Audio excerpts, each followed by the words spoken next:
Picture this, the early 20th century. The Russian Empire is this colossal power, right? And it's ruled by a czar with absolute authority. But then, in just a few short years, this 300-year-old dynasty gets completely swept away in this firestorm of war, famine, and rebellion. And in its place, the world's very first communist state. So the big question is, how did it all fall apart so quickly? Yeah, that is a massive question. And the answer? Well, it actually starts long before the first shots were even fired. It all goes back to an empire that was just fundamentally out of step with the modern world. And to top it all off, it was led by a man who was utterly, completely unprepared for the challenges that were coming his way. And this slide really gets to the heart of the problem. I mean, look at this contrast. While the rest of Europe is just buzzing with industrialization, new ideas about liberty, governments that are actually sharing power, Russia? It's basically trapped in the past. We're talking about an autocratic, almost feudal society where most people are poor, uneducated peasants. And all that power, every last bit of it, is concentrated in just one person, the Tsar. And who's at the top of all this? Tsar Nicholas II. And honestly, this quote from him says it all. He wasn't some evil monster, but he was timid, he was totally unprepared, and he genuinely believed he was chosen by God to rule. He didn't have the vision to be a reformer, but he also didn't have the iron will of a tyrant. He was just, tragically, the wrong man at the wrong time for the storm that was gathering. And his reign? Wow. It was just one disaster after another, and each one chipped away at the people's trust. It literally starts with a deadly stampede at his coronation, and what does he do? He goes to a party that same night. Then comes a humiliating military defeat by Japan, a huge shock for European power. Then you have Bloody Sunday in 1905, where his own troops fire on peaceful protesters. But the final nail in the coffin? That was his decision to enter World War I. That was the move that would bleed the empire completely dry. So while all this decay is happening, this radical new idea starts bubbling up and gaining traction. And that idea is Marxist communism. It offered a complete alternative.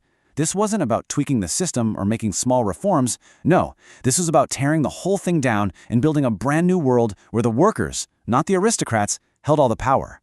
And you can imagine, for the suffering masses, that was a very powerful, very seductive promise. And every big idea needs a champion, right? For this one, it was Vladimir Lenin. And he was basically the anti-czar. Everything Nicholas wasn't, Lenin was. Nicholas was indecisive, Lenin was resolute. The czar was timid, Lenin was absolutely ruthless. He'd been exiled for his revolutionary activities, so he spent years abroad, just waiting, biding his time, for the perfect moment to strike. But here's the thing. Even the revolutionaries couldn't agree on how to do it. Lenin led this really radical faction called the Bolsheviks, which means majority. He wasn't interested in cooperation or gradual change. No way. He demanded an immediate, total revolution, and he believed it had to be led by a small, super-disciplined party of professional revolutionaries. And that hardcore, uncompromising stance, it would turn out to be absolutely crucial. Okay, get ready for this number. 15 million. That is a staggering number of men. That's how many Russia mobilized for World War I. And the war, it was an absolute, unmitigated catastrophe.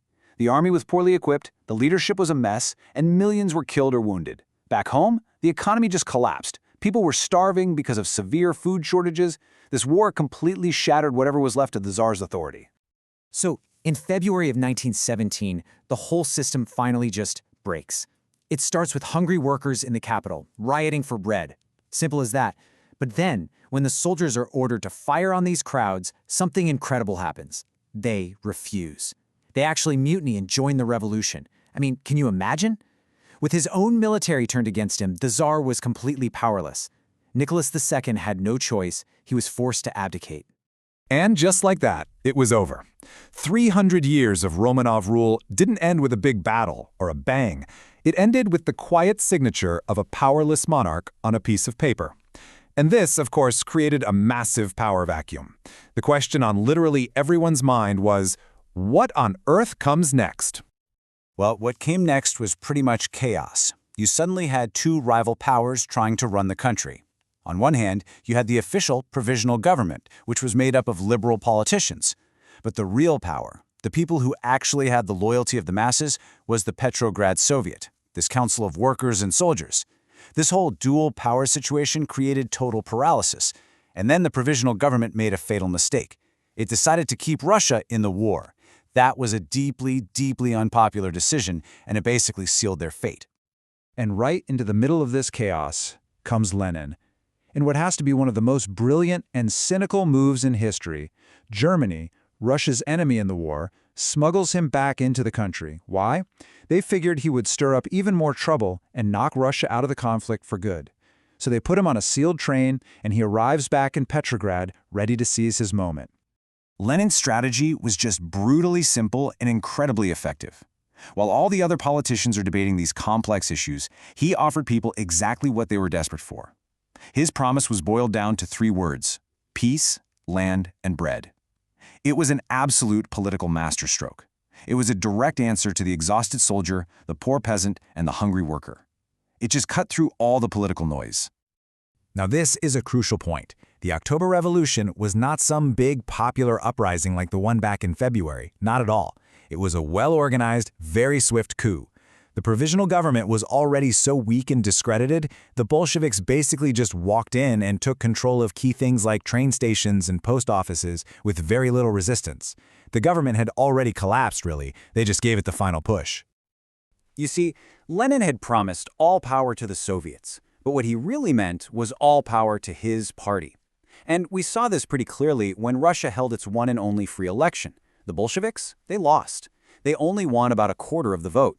So what was Lenin's response? He just sent in armed guards and shut the whole thing down.